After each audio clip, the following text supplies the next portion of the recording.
Hey guys, welcome back to Clownfish TV. This is Kneon. I am here with Geeky Sparkles. Hello. And it's time for another daily dose of Dismal Disney. Yeah. We're going to talk about Disney sticking it to Deadpool co-creator. We're going to make sure we say that because that's something that comes up here. Deadpool co-creator, Rob Liefeld, who is really not happy with them. There's an article in the Hollywood Reporter saying that, yeah, he's no longer going to work with Marvel. He was treated very badly, I guess, at the premiere for Deadpool and Wolverine. I know he was a huge cheerleader for this movie leading up to it. And, yeah, they let him down hard. They basically let him know what his place was as a comic book creator. This is what we've heard before, though. Oh, people have commented. We've done videos before. People, what the deals they get and what happens when they take their stuff and turn it into films and shows, and how they don't get credit or payments. Yes. Marvel in particular. DC seems to be a little bit better about it, but Marvel in particular does not seem to think very highly of their creatives. They don't want their creatives getting swelled heads. And this actually kind of went into effect, I think, before Disney bought Marvel, but since Disney purchased Marvel, it's gotten worse. You are basically... Oh, shocker there. Spoken a wheel, right? And, I mean, just, sitting there thinking about it earlier today, and I'm like, they want you to be completely replaceable because they want to be able to swap a Mickey out for another Mickey because they own Mickey. And they look at Deadpool like, Mickey Mouse, basically, right? Even though they acquired Deadpool, to them, he is a character they own. He's part of the IP portfolio.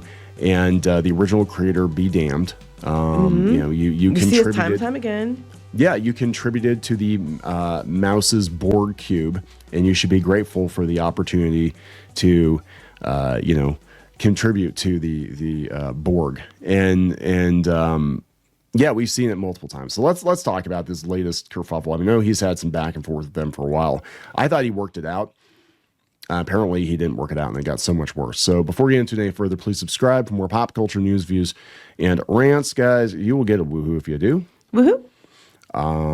So now Rob Liefeld, I actually like him quite a bit. He's very blunt. He was big when I first started getting into comics, like big time. And because I saw a younger guy like that get into comics, I thought, well, I can get into comics too.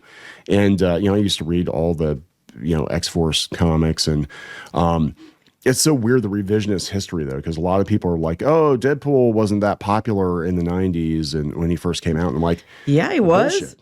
I wasn't even a comic person, and I knew that. He got more popular later as there, and I'll be honest, there were additions to his personality. Different writers would add different, angles to the character.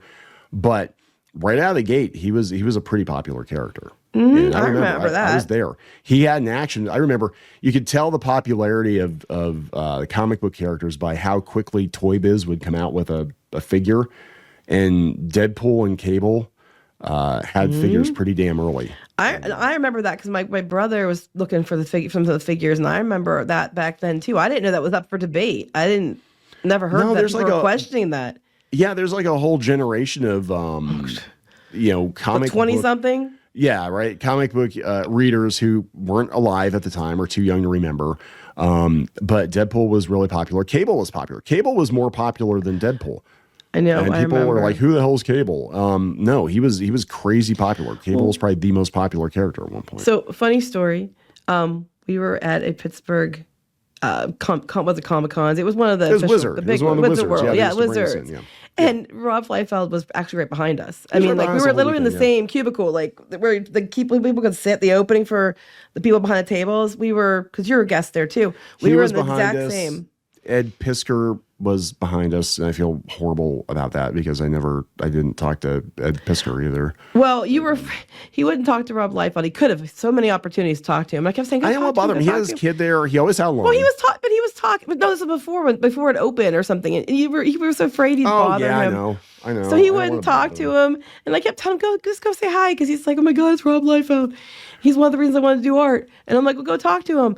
And he's, I wouldn't do it because he was too afraid. I wasn't afraid. I'm just like, I know how it is. Like, I'm one of these people that like even, and I've run into celebrities before and stuff, and I don't gush over like Hollywood celebrities. I'm just kind of like, I just kind of let them do their thing. Like, I don't, because it's rude, right? I mean, it's rude. Yeah, like, we used to worry that he's like, I can't just go over and talk to him. I'm like, yeah, you can. Okay, then go around the table and stand on the other side. He wouldn't do that either. Because he was, I don't know what you were like. I don't know. It's just, it was kind of weird. It was, I guess it was kind of weird for me to be, and this happened with Don Rosa too. And I actually wound up working with Don Rosa for a number of years. And I love Don. He was great. But like, yeah, it's weird to be like, actually when you're at a convention, you like, read somebody growing up. Like I got to meet Jim Shooter at a convention just a couple of weeks ago, or I guess it's been a month or two now. And he was great. Then I got to, and it was fantastic. And it's like, this is the guy that, like I've seen his name in all, like pretty much all the important comics I read as a kid. So it's kind of weird to meet them and you don't want to gush over him. I probably could have talked to him a lot longer, but I didn't because I'm like, I don't want to waste his time, But anyway, back to the point. I just thought it was funny side story. Don't want to be a barnacle, right? Because you get people. Yeah, basically you don't want to be a barnacle, but he refused to go talk to Rob Liefeld, even though he was literally like, I mean, when I say right behind us, I'm like talking. He was right directly behind us the whole weekend. Where he was like feet behind us. Like, There's a joke in there. Yeah, I know. Anyway, let's just continue. Anyway, yeah, all I saw of Rob that weekend was just feet. Yeah, there you go. Anyway, let's go back to this. One of these days, I'm going to reach out. and see if I can get him on D-Res. I don't know if I can or not, but we'll see. This is coming from the Hollywood Reporter. He's on the warpath. Deadpool creator Rob Liefeld will no longer work with Marvel after Deadpool Wolverine premiere Indignity. So apparently he got snubbed at the premiere. I mean, this is just a hunch on my part. He has a podcast out. I'll have to listen to it, but I'm guessing it's because he is unique in the fact that I guess he has a royalty deal, that a pre-existing royalty deal where he gets a cut of everything Deadpool, and that's not normal, I guess, for most. Not if Disney had their way. Not if Disney had their way. Yeah, and you got to realize that, like, Disney, they fired Kermit the Frog, for God's sake. Kermit the Frog talked back, and they fired Steve Whitmire, right? And so they to you, you're just one of the they don't care. Artists. They don't care if you're the one that it doesn't matter. They didn't invent Star Wars or anything else either, but they're promoting it as if they did, and it's theirs. So I licked it. It's mine. Yeah, Iger take all the credit in the world for Deadpool and Wolverine doing really well. Anyway, this is why we can't have nice things. This is why we don't get a lot of new characters, I think, at these big companies. The writer-artist describes several perceived slights, such as being denied access to the after party, and makes a head-turning claim Kevin Feige does not treat comic book creators well. Well, we know Disney doesn't. Disney doesn't. I think this is probably, and it's weird because Bo DeMeo, who was the showrunner on X-Men 97, who got pushed out of X-Men 97, as I understand it, and that's a whole nother thing. He said that, yeah, this is par for the course. And I believe it. This is actually, when we talk about the Walt Disney Company not being the same company that it was, this is what we're talking about. They don't respect individual creators. But to be fair, they never really have. I mean, Carl Barks worked on the Duck comics for years until some kids figured out who he was, and he couldn't sign his name to him. No, because we're allowed to. It's Disney credit. They own your stuff, right? I mean, they have a bunch of my stuff. It turns up in like freaking Peru or something. It's crazy. The comic artist and creator says that after more than 30 years, he's severing ties with the publisher for whom he created renowned characters Deadpool and Cable. Liefeld laid out his decision in a 90-minute episode of his Robservations podcast, as well as a follow-up interview with the Hollywood Reporter, where he detailed a series of perceived slights at July's New York premiere of Deadpool and Wolverine. At the premiere, Liefeld learned him and his family were not invited to the after party, something he was accustomed to attending. That's kind of douchey. Well, I know he got mad, like his agent got into a fight or something with Disney, and they're like, yeah, we're not Fox. Deal with it. He also felt snubbed by Disney brass, including Kevin Feige, whom he says was near him on the red carpet but did not acknowledge him. Well, Kevin Feige doesn't want to share credit, I'm sure. There's been people saying Kevin Feige's doing. There's a lot of crap about Kevin Feige, supposedly. It was meant to embarrass, diminish, defeat me, Liefeld said in his podcast of not gaining access to the after party. Yeah, why would you not? The only thing I can think is you wouldn't invite the creator of the property or co-creator of the property to basically send the message. Yeah, there's no reason not to, especially if he's been invited to the parties prior. Right. I mean, that's the thing. If it's like he's never been invited before, that's one thing. But I mean, I've heard from other comic creators who have had their properties adapted to major motion pictures that the movie can make $1 billion and they get like a $5,000 thank you. I'm like, that's like a $5,000 or $10,000 thank you is what like a normie working an office job gets as a holiday bonus. People get holiday bonuses? Not anymore. When people used to get holiday bonuses, lately. if you were like management or something, you would get maybe $5,000 or $10,000. You get enough to put the pool in, but this is I was going to say National Lampoons. This is the Jelly of the Month Club. Right here is what this is. This isn't anything. This isn't even Jelly of the Month Club. You get to look at a picture of the Jelly of the Month Club. You're not allowed to even go in or taste it or have it. There's another apparent slight. Liefeld said he posed for professional photos with creatives on the Deadpool and Wolverine team, okay? But later was told by his publicist that those photos were deleted. What? He believes they were only taken as a courtesy and not intended to be used, though other photos featuring Liefeld alone, as with his family, appeared as part of Disney's Getty press portal from the event. Oh, so wait, so they did that, and then used his picture and here's for a press release because here's Rob Liefeld. But yeah, we can't have you next to Kevin Feige or any of the or Ryan Reynolds or anything or whatever. Soon after the premiere, he decided he would cut ties with Marvel, which he believed no longer wanted him around. At some point, you go, "I've received the message." Yeah, and the message is clear. We know what that's like. Yeah, I mean, this is the thing. A lot of times when people want to get rid of you, and they don't have the balls to actually get rid of you, they just make it as awkward and uncomfortable for you as possible. They keep moving your stapler until you get the message that, we really don't want you here, but we can't like get rid of you because we know a guy like Liefeld who speaks his mind is going to broadcast to the world that he's unhappy. And that's what he's doing right now, right? Liefeld said that his discomfort with Marvel began in 2023 when he learned the company made the controversial decision to change the credits on Wolverine, awarding co-creator status to editor Roy Thomas. Yeah, I remember that. That was kind of a weird. So this whole thing, and there's a whole rabbit hole we can go down that, but my understanding of current year Marvel is once a bunch of these image guys left, and it was all artists. Like a bunch of artists from Marvel left and they went and formed Image Comics, that Marvel, the company culture at that point, decided we're never going to let artists get that big again that they can just take off and do that. They got to learn their place, right? So we don't, so we'll give Wolverine to the editor. He's close to the widow of Wolverine co-creator Len Wein, who was upset with the decision. Yeah, I'd be pissed. Yeah, I mean, I'd be pissed, right? If something happened to me, I got hit by a bus and we made something that went somewhere, and then somebody said, "Hey, we're going to give the credit. We're going to take it from your husband, give it to Joe Schmo, even though he barely did anything." You cool with that? Well, they wouldn't ask. No. They just do it. No, yeah, they wouldn't ask anyway. But yes, not that they have the right to touch it. But he was there. He made some copies or something, and whatever.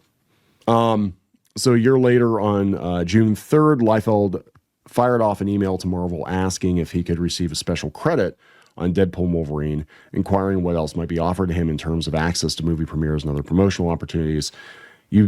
How dare you ask? That's probably. He didn't ask for money or anything. He just asked if he could, attend the events because he created this character. Yeah, he said, well, he doesn't have to. He said Liefeld did not ask for more money as he already has the richest deal among the Marvel creators. He does. He actually has, as I understand, I don't know the specifics, but he actually does get a cut of everything Deadpool. And that probably chaps their ass. I'm sure it does. Because Deadpool makes a lot of money. I'm sure that whoever your lawyer was for that deal, you should have made sure that they were paid well. Keep them very well. If they're still alive. Yeah. Well, I'm sure they'll look for a way to try to get out of that, or they probably looked for ways to get out of it. Marvel generally credits comic creators at the end of the movie, but Liefeld wanted to be elevated to something more significant, citing the opening credits of Superman. Well, that was so Schuster and Siegel, their lawsuits for years. So this is the thing too. Like every time a corporate-owned superhero character gets big, there's a lawsuit. Yeah, see, I was just going to say, this basically sums up pretty much everything we talk about on here. If you're work for hire, you working for a company and you make this character, they want to make sure that they're the ones that get the credit, not you. Yeah. That basically the other day. They don't want you to be bigger than them. It's bullshit, but it's what it is. They don't want Rob Liefeld to get more credit than Marvel. Yeah, but they acquired Marvel. I know. Yeah, they had but that's theirs now. They licked it. To do with Deadpool. Actually, if it were on Disney's watch, Deadpool probably never would have gotten created in the first place. Mm-hmm. So, so he was like, hey, yeah, could you elevate this to Feige or Bob Iger? Yeah, Bob Iger's not going to deal with it. Comic book creators cannot continue to be relegated as afterthoughts. They don't care. They don't care. I mean, this is what we try to get across to animation people too. And like, look, I mean, Rob knows the business very, very well, and he's very well aware of how this all works. But like, there's a reason all these guys left, right? They could see the writing on the wall. They're like, yeah, and how they get people. The churn is like, oh, well, we'll get some other sucker to draw Spider-Man. We'll get some other sucker to come in and create something, and then we'll just take that too. They'll take that too. And now, it is what it sucks, but it is what they do. And this is a very, I mean, Marvel was doing it before, but this is a very Disney attitude. For Disney, it's like you work for Disney, you make the Disney know your place. You know your place. And I mean, that's not to say you can't do great work for Disney. You can't be proud of your work you did for Disney, but just realize, like, at the end of the day, you walk away from Disney, they still own your shit. In this case, though, it's got to be frustrating because, they bought it. They didn't, he didn't like willingly. Right. He didn't say, yeah. He didn't receive a response, but he was told by his agent, his agents at Verve, that the message was not received well inside Marvel. A day later, he tweeted, "My reps were screamed at today." I remember that. "We're not Fox. Tell me about it." Also hung up on. He believes tension stemming from this email led him to not being invited to the after party. Well, yeah, he did broadcast that publicly. I do remember, but that's Rob's personality. Sometimes you need to. But here's the thing, though. The thing that gets me is I always hear this, and this always pisses me off. But you're supposed to behave professionally, and professionally means basically you're supposed to let them do shit. And you're not supposed to say anything about it. You're supposed to just let it keep happening, because if you say something that's unprofessional, and it's like, but they're doing something unprofessional too. And I see this all the time. Like, you can't call out somebody doing bad things that you know is doing bad things or did things to you, because if you do it, then that's really, that looks bad. You shouldn't do that. I'm like, but they're the ones that are being an asshole. Yeah. I mean, I can kind of get why he's mad. Like, this is bull. So they're pointing to a lot of his detractors being like, well, he downplayed the work of Fabian Nicieza, who was it's complicated. As I understand it, the way a lot of these image guys worked, even when they were at Marvel, is they pretty much drove the bus, but they hired a writer as kind of a co-pilot. Like, they already knew where they wanted the story to go. Like, Rob was pretty much in charge of X-Force, and then Fabian just kind of like put the words in. That's my understanding of it. I don't know the whole working relationship of it, but that was, my idea of how things were working back then. And that led to a whole, like, who's more important, writers or artists, and blah, blah, blah, blah, blah. Now, the original Marvel style of writing, I don't know if a lot of people know this, or, people that aren't into the, old school Marvel stuff, but that's pretty much what happened. The artists pretty much determined the story, because they would be given couple page treatment of a book, a 22-page book. Like, Stan Lee would say, "Hey, John Romita, here's 2 pages, whatever you're going to draw, just kind of come up with it. And then I'll go back in, I'll look at what you drew, and then I'll put we'll come up with dialogue for that." Mm-hmm. And that was the Marvel style back then. Because you can see that on old pages. Like, you can see that on the old pages and stuff that they would do.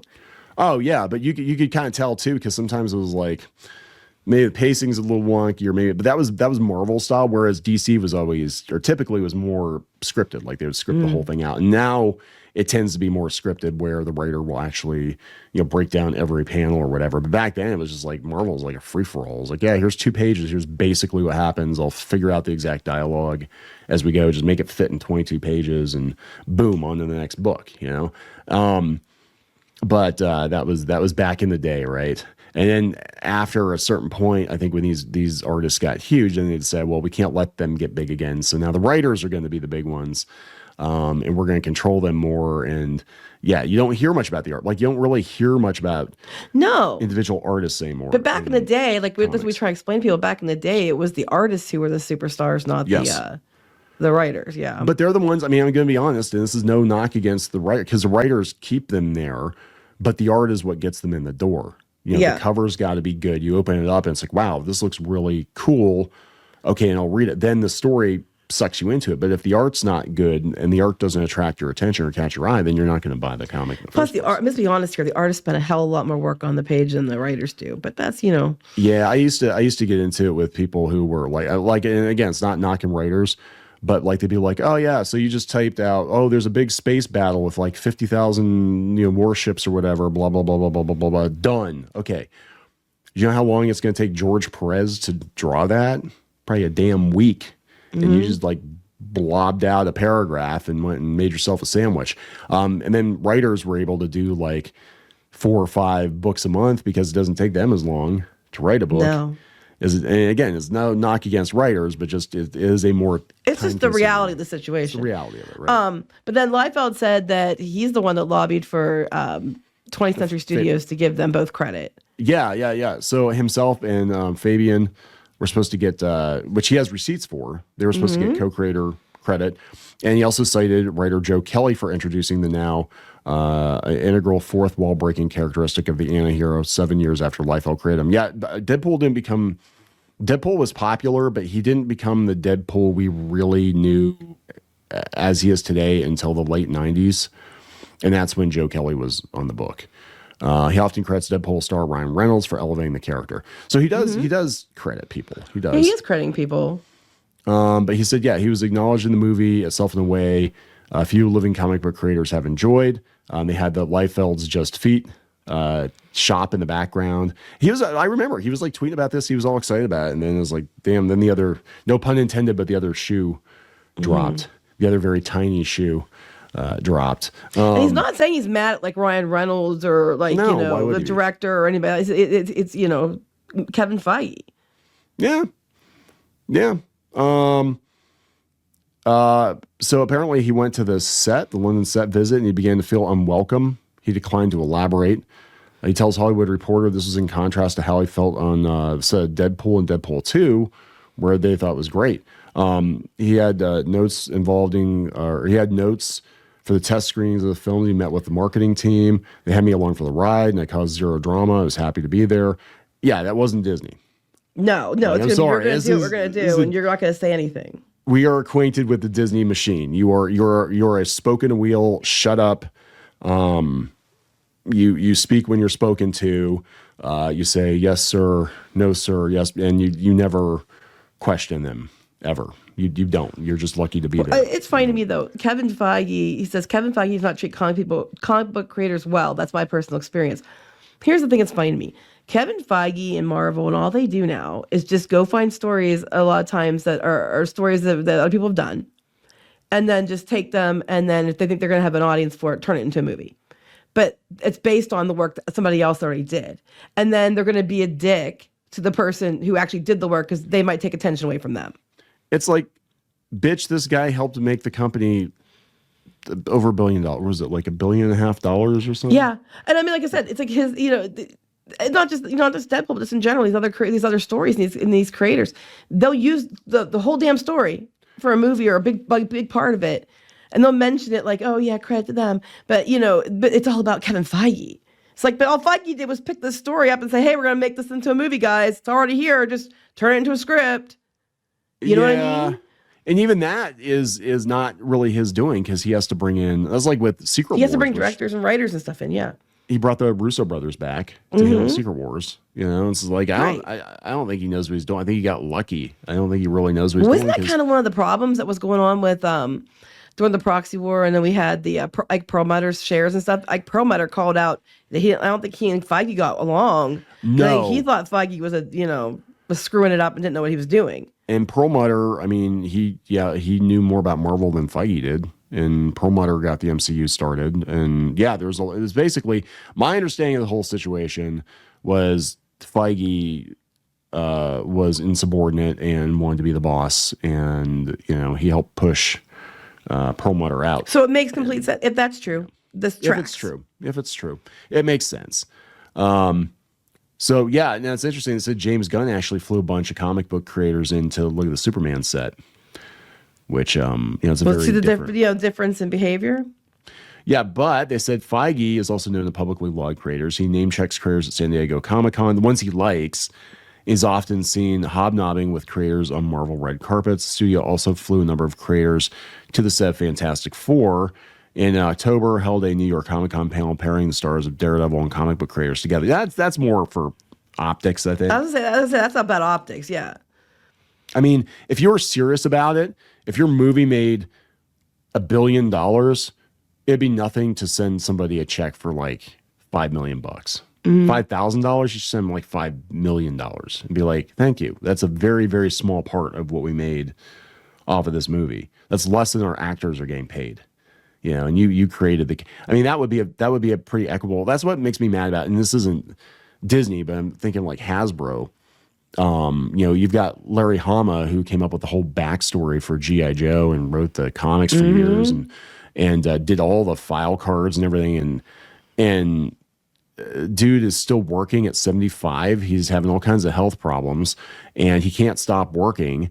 And Hasbro is just like flushing money down the toilet left and right on stupid shit. And they could kick him a couple $1,000,000 they found in the couch cushions to make his last time on this earth a little better, a little easier, right? And they don't do it. No. It's like, I mean, I understand like you work in comics or whatever, that you're not guaranteed retiring with a gold watch, but like a little bit of gratitude helping to create a franchise that makes money for decades and has you know brought so much prosperity to whatever studio it is. I mean, you'd think that they would take care of you somewhat. Oh, I don't even think that anymore. Once upon a time, maybe, but not now. And especially not Disney. Disney, you know, Disney's a lost cause. They put up a big mask of being like, you know, oh, we're all about family. We're a family here. You're not family. You were a Disney family until you laid them off at the parks, and then they were dear employee, you know. And that's what this is like. But they said that he admits he was nervous about putting the podcast up, and he was, you know, because it's kind of embarrassing to say you weren't denied access to a party, but people, you know, are taking his side.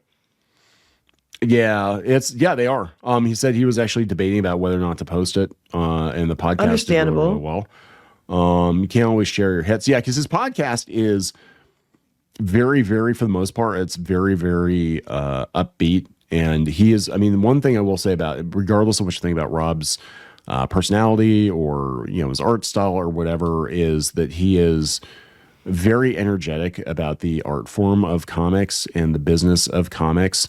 And he's got people coming at him. I watch it on Twitter. He's got people coming at him all day, just like, hey, you can't draw feet. You didn't make Deadpool. Like freaking morons. It's like, bitch, you weren't there. You weren't there. You don't know what it was like back then. Shut the hell up. So here he had an email into Fox asking about credit. Said, Tim, I'm sorry to bother you, but I was told to go through production on this. I'm hoping that there will be a Deadpool based on the Marvel character created by Rob Liefeld and Fabian Nicieza, and I have no idea who to contact. I've closed the listing from Comixology for credit on number 98. I have legal docs as well. I have no idea who or how this is handled. If you want to point me in the right direction, I'd appreciate it. And then apparently he did get his way, because here's the follow-up a year later. Hope you're feeling good and excited. Just wanted to drop you a heartfelt note of thank you. Their names were in the credits of the film. So he did push for co-creator status for Fabian, right? And they went through Days of Future Past, X-Men movie, and there were no comic book names mentioned at all, which is very bizarre that they didn't mention anybody at all. I know you put in a good word, and I'm thankful for it. It's always the littlest things that make a difference. Much appreciated. I think it's shit that you have to beg to have your credit. Name to have your name put on something you created when they make a movie of it. I mean, that should be in the damn contract. Like, even if you don't get like a huge sum of money or something, it should be like, look, if we do wind up making a movie using your characters, we will make sure that you get credit at least. Even with books and stuff, like they have to give credit to the author, credit to the creator and stuff, you know, based on the story created by whatever. But it seems like they're treated differently if it's like a novel or something than if you're comics, you know, the person that did it. Yeah, because they don't view comic book artists as being important. They don't view comic book creators as being important. Well, tell it's the fans who buy the stuff because they're the people who worked on it. billions and billions of dollars at the box office, and you can't even put the person's name for on stories the damn movie? Stories they didn't even make that weren't theirs. They just basically appropriated and did it based on. Oh God. Yeah. So expect this to go on for a while, but I mean, I think he's officially done with Marvel, and I don't even know what's left. I mean, now they've got like Chris Claremont coming back doing Wolverine and Kitty Pryde, which I'm surprised about. But yeah, apparently I didn't notice it, but they didn't credit Chris Claremont for Days of Future Past, which I thought was odd.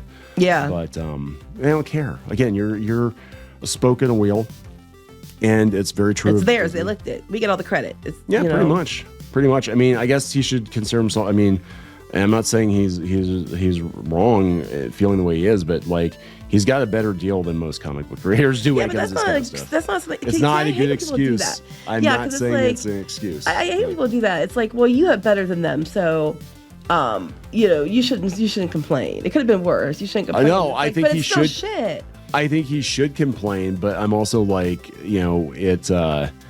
it's shocking that he's got that deal, and that might be a big part of why they're pissed at him. I have no idea, but basically, you speak out against the mouse, and they'll slap you down. It sounds like them, and then it sounds like Feige. Who is he telling me what to do with his stories and his characters I'm appropriating into a movie? Petty bitches, lots of petty bitches. All right, are we gonna wrap this up? Yep. All right, please subscribe for more pop culture news, views, and rants, guys. We'll talk later. Bye.